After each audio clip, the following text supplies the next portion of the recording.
Occidente lo convirtió en vampiro. Su propio pueblo lo convirtió en héroe.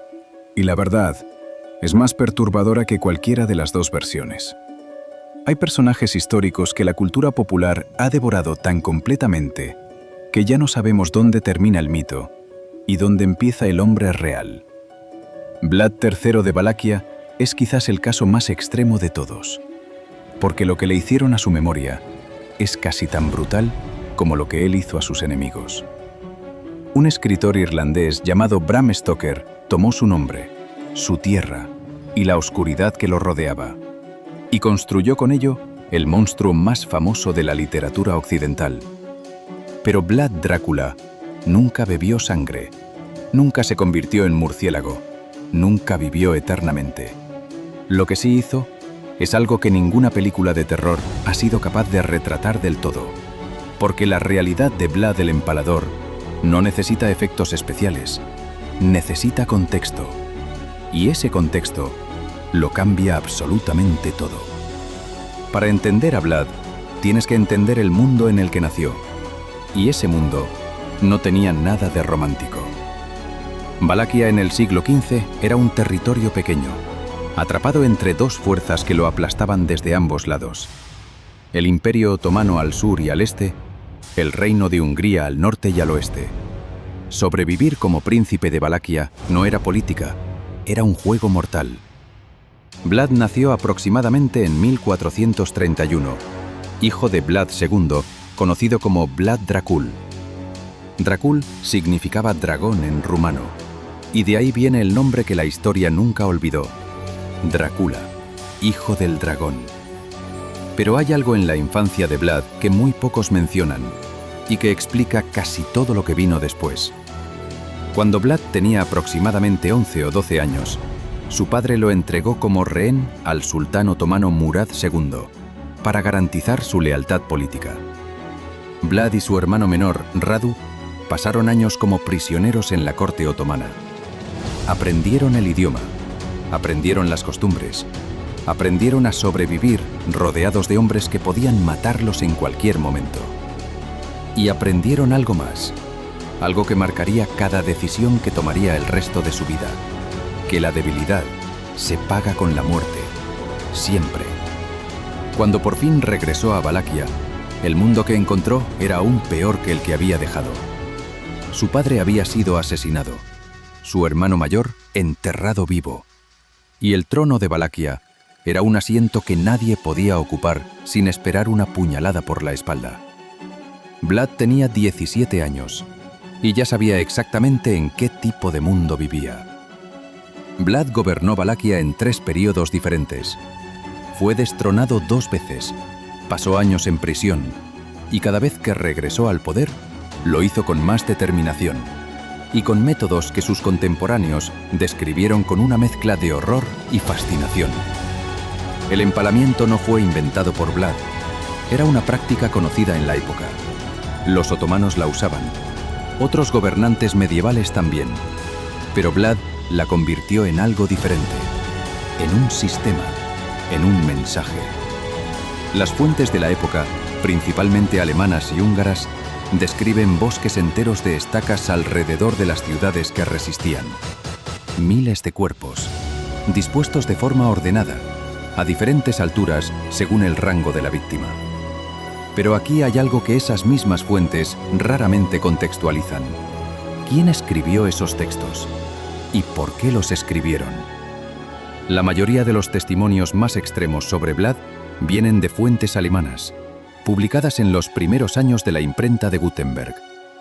Algunos historiadores modernos han señalado algo incómodo.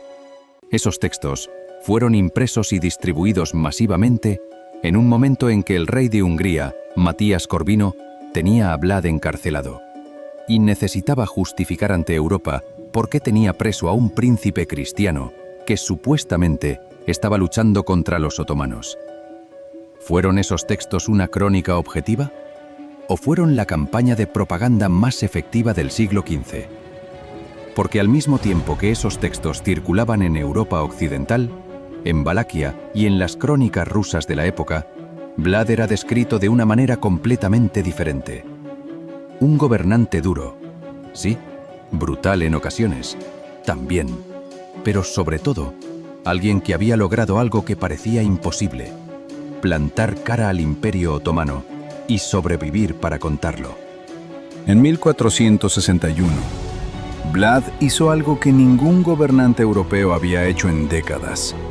Cruzó el Danubio y atacó al Imperio Otomano en su propio territorio. No fue una escaramuza, fue una campaña devastadora. Las crónicas de la época hablan de más de 20.000 bajas otomanas. Vlad escribió una carta al rey de Hungría detallando los resultados, con una frialdad que resulta perturbadora, pero que también dice algo sobre el hombre que la escribió. Estaba reportando a su aliado, como un general reporta a su superior. La respuesta del sultán Mehmed II fue inmediata. El mismo hombre que había conquistado Constantinopla apenas 8 años antes, reunió un ejército y marchó personalmente contra Valaquia. Lo que ocurrió después es uno de los episodios más extraños y más estudiados de la historia militar medieval. Vlad no podía ganar en campo abierto. Su ejército era demasiado pequeño, así que no lo intentó. Usó guerrilla. Envenenó pozos. Quemó sus propias aldeas para que el ejército otomano no encontrara suministros. Y una noche, atacó directamente el campamento de Mehmed II, intentando matarlo personalmente. El ataque nocturno falló por poco, pero lo que Mehmed encontró cuando finalmente llegó a la capital de Valaquia lo detuvo en seco. Las crónicas otomanas describen algo que hizo retroceder incluso al conquistador de Constantinopla: un bosque de estacas, con más de 20.000 prisioneros otomanos empalados, dispuestos como una muralla de advertencia. Mehmed II, según sus propias crónicas, ordenó la retirada. Y dijo algo que los historiadores han citado durante siglos: que no podía quitarle la tierra a un hombre capaz de hacer una cosa así. Piénsalo, el hombre que conquistó Constantinopla se retiró ante Vlad. ¿Por qué ese momento casi no aparece en los libros de historia occidentales? ¿Y por qué, en cambio, lo que sí recordamos de Vlad es la imagen del monstruo que bebía sangre? La caída de Vlad no vino del Imperio Otomano, vino de donde menos lo esperaba, de su propio aliado, el rey Matías Corvino de Hungría, el mismo hombre al que Vlad había escrito para reportar sus victorias contra los otomanos. En 1462, Matías Corvino tenía un problema. Europa le había dado dinero para financiar una cruzada contra los otomanos, dinero que nunca llegó al campo de batalla.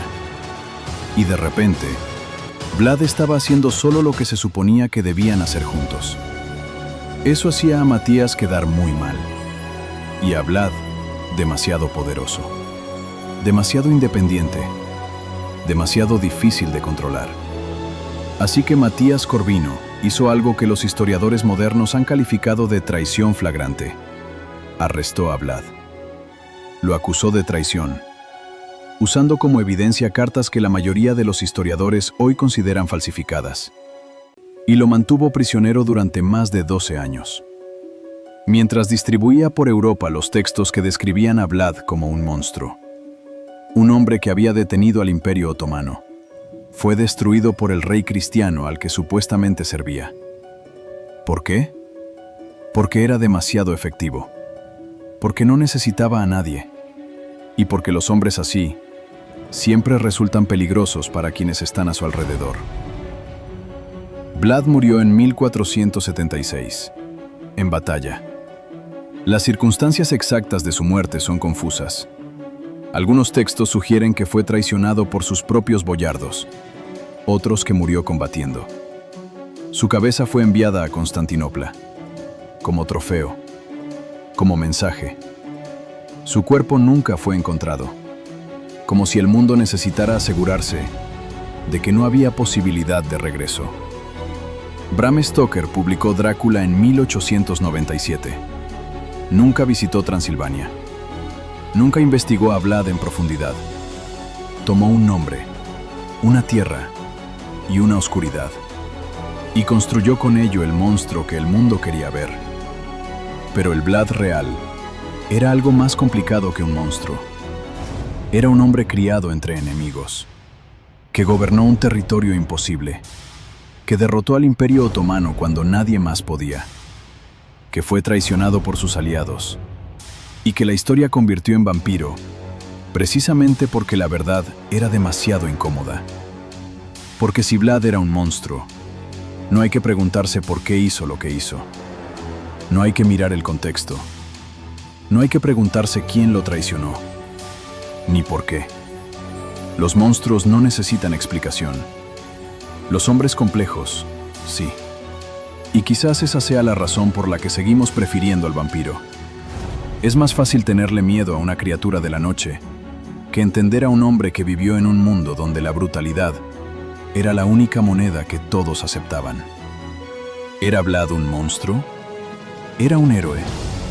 ¿O era simplemente un hombre de su tiempo que tuvo la mala suerte de que su tiempo fuera especialmente oscuro? Déjame tu respuesta en los comentarios. Y si quieres seguir descubriendo la verdad detrás de los mitos que la historia construyó, suscríbete. Si te gustó el video, suscríbete. Yo soy Don Freaks y este es mi canal.